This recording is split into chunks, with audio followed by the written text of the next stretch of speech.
Welcome to our channel.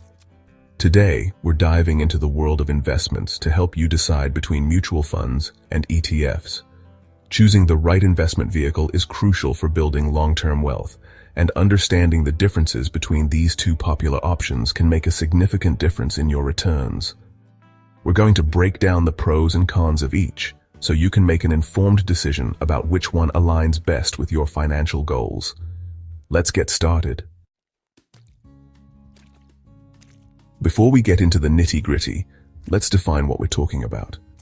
A mutual fund is like a big basket of stocks, bonds, or other assets managed by a professional fund manager. Think of it like a team of experts pooling money from multiple investors to buy a diversified portfolio, aiming to maximize returns. On the other hand, an ETF, or exchange-traded fund, is also a basket of assets, but it trades on stock exchanges just like individual stocks. ETFs are designed to track the performance of a specific index, sector, or even a commodity like gold. Imagine wanting to invest in the S&P 500, which tracks 500 of the largest US companies. Buying all those individual stocks would be a headache, right? That's where an ETF that tracks the S&P 500 comes in handy. You get exposure to all those companies in one shot.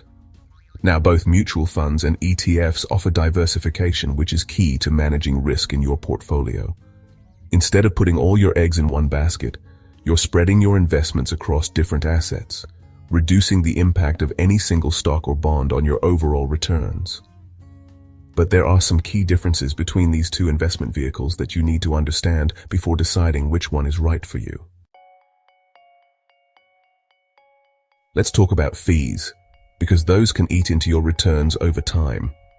Mutual funds often have higher fees due to active management. You're paying those fund managers to pick and choose investments, hoping they can beat the market. These fees are expressed as an expense ratio, a percentage of your investment deducted annually. On top of expense ratios, some mutual funds also charge sales loads, which are upfront fees paid when you buy or sell shares. These loads can range from a few percent to as high as 8.5%, so it's crucial to factor them in when evaluating the cost of investing in a mutual fund.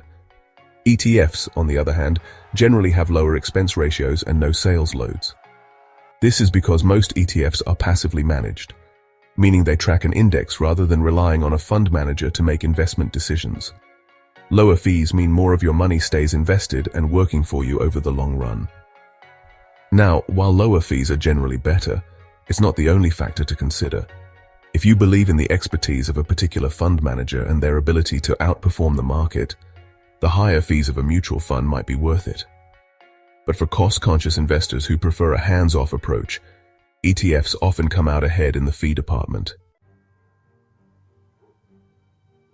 When it comes to trading, mutual funds and ETFs have different rules. Mutual funds are priced and traded once per day based on their net asset value, or NAV. This means you place your order during the day, and it's executed at the NAV calculated at the end of the trading day. ETFs, on the other hand, are traded throughout the day, just like individual stocks. This gives you more flexibility to buy or sell shares at any time during market hours, taking advantage of intraday price movements. For long-term investors, this difference in trading flexibility might not be a big deal. But if you're an active trader who likes to time the market or react quickly to news and events, the real-time trading of ETFs can be a significant advantage. Keep in mind that frequent trading can lead to higher transaction costs, especially if you're using a brokerage that charges commissions. So, while ETFs offer more flexibility, it's essential to weigh the potential benefits against any additional trading expenses. Chapter 4. Tax Efficiency, Keeping More of Your Money. Taxes can take a bite out of your investment returns, so it's essential to consider the tax implications of different investment vehicles.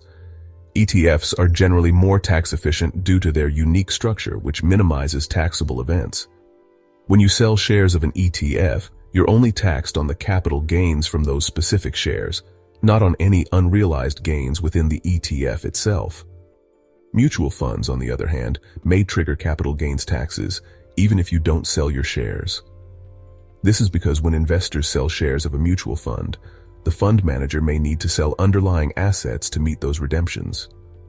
If those assets have appreciated in value, It can result in capital gains distributions to all shareholders, even those who haven't sold their shares.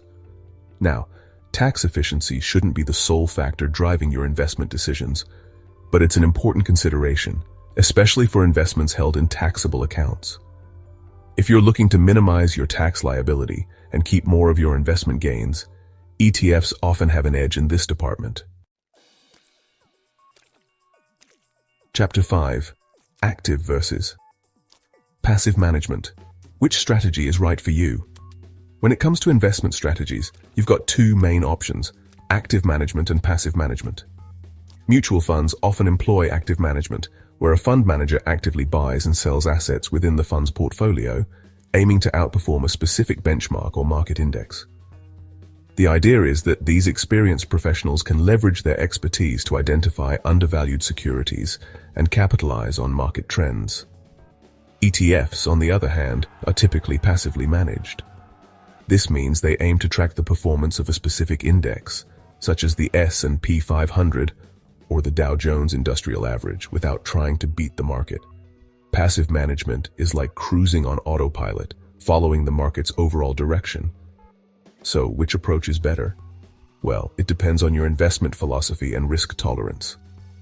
Active management offers the potential for higher returns, but comes with higher fees and no guarantee of outperformance.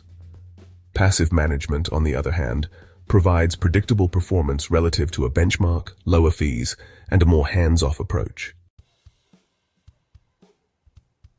Chapter 6. Finding the perfect fit: mutual funds versus ETFs for your goals. Now that we've covered the key differences between mutual funds and ETFs, let's talk about which one might be the better choice for you based on your investment goals and preferences. Mutual funds can be a good option for investors seeking active management, especially those who believe in the expertise of a particular fund manager or investment firm. They can also be suitable for hands-off investors who prefer to delegate investment decisions to professionals. Additionally, mutual funds are often the primary investment vehicle within employer-sponsored retirement accounts like 401(k)s. If you're just starting with investing through your workplace retirement plan, chances are you'll have a selection of mutual funds to choose from. ETFs, on the other hand, are an excellent choice for cost-conscious investors who want to minimize fees and maximize their investment returns. Their low expense ratios and tax efficiency make them particularly appealing for long-term investors looking to build wealth over time. If you prefer trading flexibility, ETFs are the way to go. Being able to buy and sell shares throughout the day gives you more control over your investments and allows you to react quickly to market movements. Furthermore, ETFs offer targeted exposure to specific sectors, industries, or investment themes. Want to invest in renewable energy companies? There's an ETF for that. Interested in emerging markets? Yep, there's an ETF for that too. This level of granularity allows you to tailor your portfolio to your specific investment interest and risk appetite. Thanks for watching. We hope this video helped you understand the differences between mutual funds and ETFs. Remember, there's no one-size-fits-all answer when it comes to investing. The best choice for you depends on your individual circumstances, risk tolerance, and investment goals. If you're still unsure which option is right for you, it's always a good idea to consult with a financial advisor. They can help you assess your financial situation, understand your investment objectives, and recommend suitable investment products tailored to your needs. Don't forget to like, subscribe, and hit the notification bell for more investment tips and insights. See you next time.